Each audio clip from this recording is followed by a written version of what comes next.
Shalom et bienvenue de retour en Israël avec Aline. Nous sommes ici à Jérusalem et nous allons découvrir ensemble ici, sur le mont des Oliviers, l'église du Notre Père, l'endroit où Jésus a enseigné la prière du Notre Père à ses disciples. Et aussi l'écouter dans sa langue originale, en hébreu. Et nous allons aussi profiter de cette vidéo pour vous annoncer une grande nouvelle ici sur la chaîne. Alors, si vous êtes prêts, commençons. Quelle est la grande nouveauté? Nous lançons la première caravane d'Israël avec Aline qui aura lieu en septembre 2022. Vous aurez les informations sur la caravane à la fin de cette vidéo et aussi sur notre site internet boxisrael.com. Mais maintenant, allons ensemble jusqu'à l'église du Notre Père.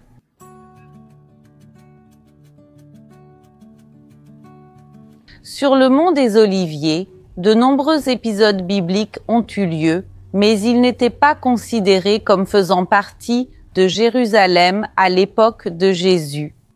Pourquoi? Parce qu'il était hors des murailles. Littéralement, le nom nous dit le mont des Oliviers. C'était une colline ouverte avec beaucoup d'oliviers, de l'agriculture et aussi un cimetière.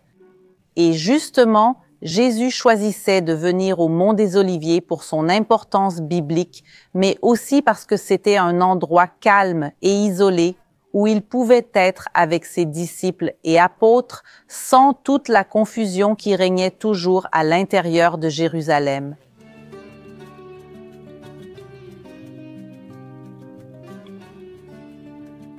L'église, qui est aussi connue sous le nom de Pater Noster, est l'une des 4 églises les plus anciennes de Terre Sainte.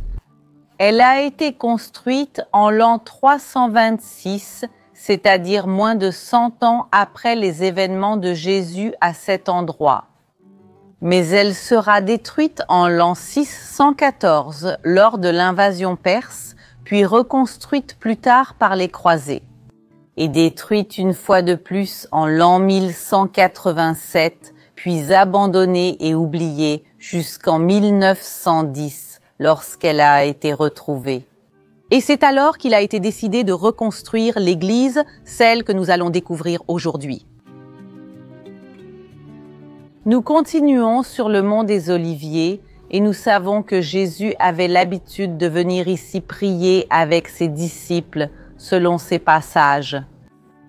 Et pendant la journée, il enseignait dans le temple et le soir, il sortait et restait sur le mont des Oliviers. Et en sortant, il alla, comme il en avait l'habitude, au mont des Oliviers. Et ses disciples le suivaient aussi. Alors, la Bible nous raconte que Jésus venait au mont des Oliviers et qu'il y enseignait aussi à ses disciples.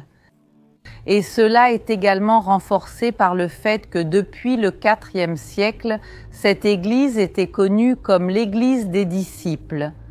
Et aussi par un pèlerin qui est venu ici en l'an 333, c'est-à-dire 300 ans après la crucifixion. Et il nous raconte l'église qui existait ici, puisque son journal de voyage a survécu jusqu'à nos jours.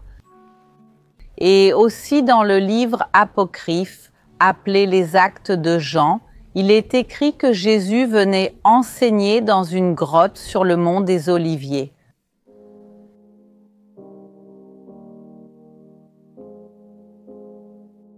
Descendons maintenant dans la grotte pour mieux comprendre le lien de ce lieu avec la prière du Notre Père.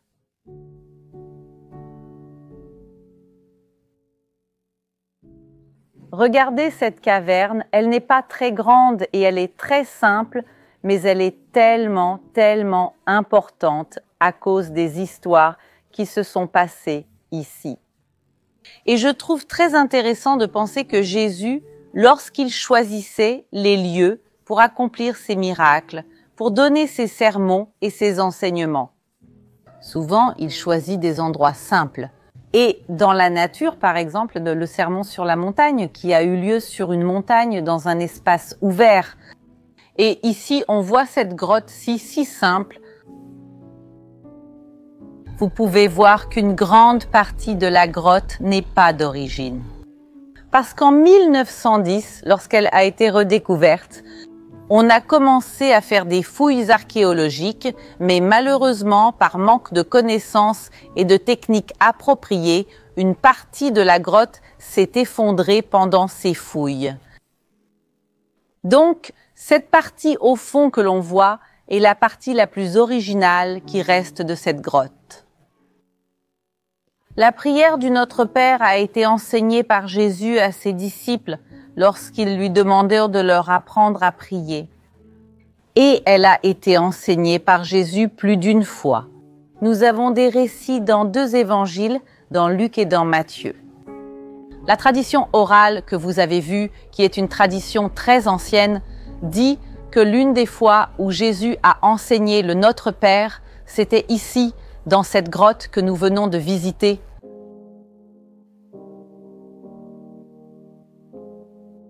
Et en raison de l'importance de cette prière, elle a été traduite dans pratiquement toutes les langues du monde. Et ici, on voit ces panneaux qui sont dans l'église, ce sont le Notre Père dans ces différentes langues. Ici, il y a 143 langues différentes, le Notre Père. Et bien sûr, maintenant, nous allons chercher la version en portugais. Voici le portugais, mais vous pouvez voir qu'il est différent de celui auquel nous sommes habitués aujourd'hui, car ici c'est du portugais archaïque. Nous entrons maintenant dans la partie centrale de l'église. Et vous pouvez voir ici au fond qu'elle a été reconstruite selon le même modèle que l'église des Croisés qui se trouvait ici. Et vous pouvez voir qu'elle est relativement simple, sans beaucoup de décoration. Et juste ici à côté, il y a une des choses qui, à mon avis, est l'une des plus belles de l'église. Non par son apparence, mais par sa signification. Vous pouvez voir qu'ici, il y a le Notre Père dans différentes langues, mais en braille. C'est-à-dire pour que les personnes aveugles qui visitent aussi l'église puissent le lire dans leur propre langue.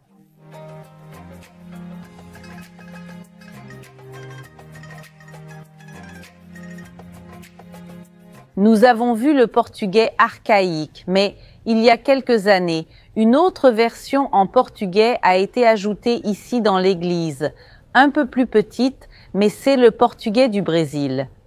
Nous allons le voir ici.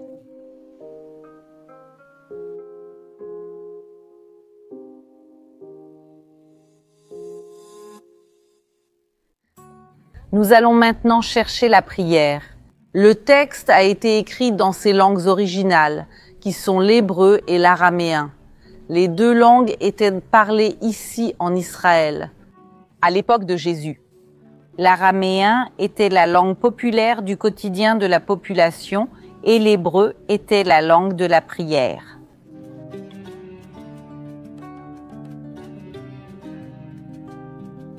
Ici, derrière moi, vous pouvez voir le texte dans ces 2 langues. Et je veux que vous les regardiez côte à côte pour voir à quel point ces langues se ressemblent. Et, pour cette raison, beaucoup de gens à cette époque parlaient à la fois l'hébreu et l'araméen. Et nous savons que Jésus connaissait les 2 langues.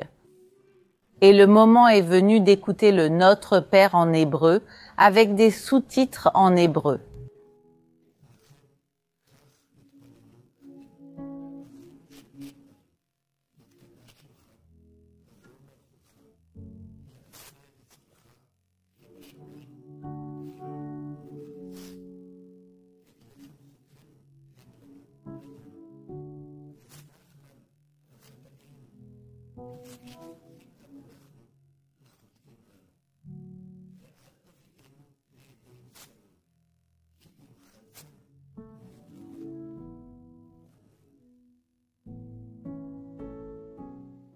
Et maintenant, retournons au belvédère du Mont des Oliviers et parlons un peu de la caravane très spéciale que nous préparons pour vous.